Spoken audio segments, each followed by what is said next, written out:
Hello, AdmiralFighters. It is Literature Week, which means that we are sharing our favorite books and our recommendations of them.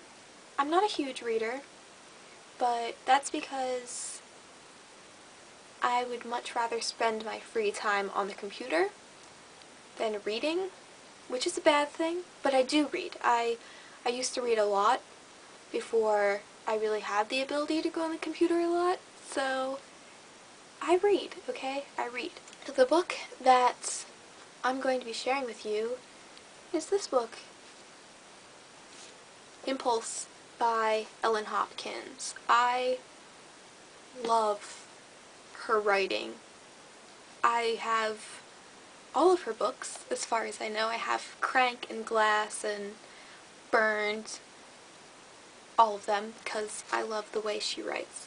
She writes in poem form.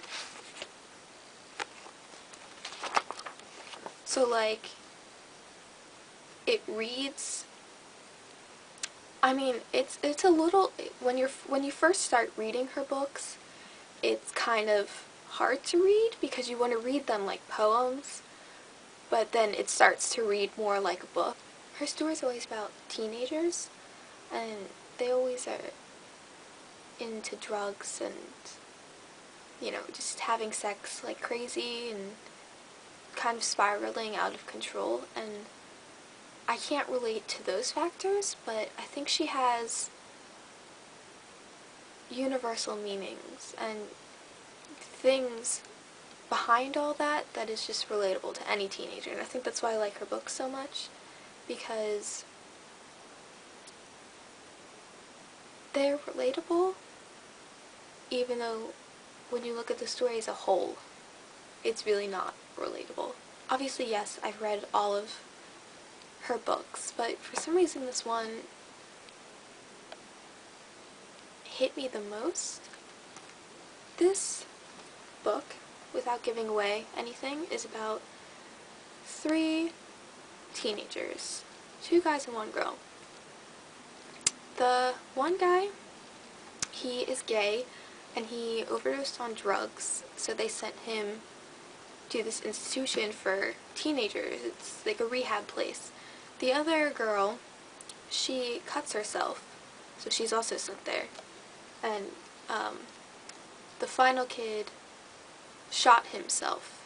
So they all tried to kill themselves, and that's why they're all sent to this rehab facility.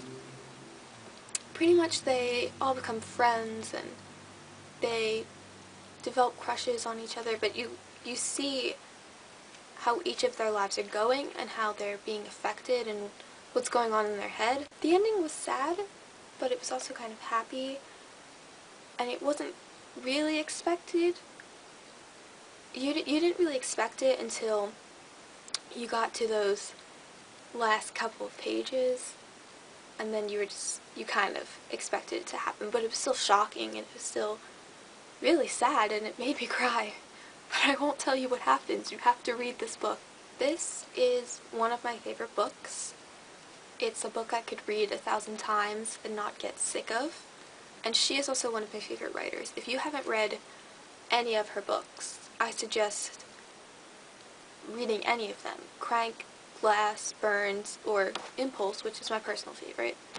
Just read one of her books. They're really good, and they're really interesting, and they're well written, and I can't critique her badly at all, because she's a phenomenal writer.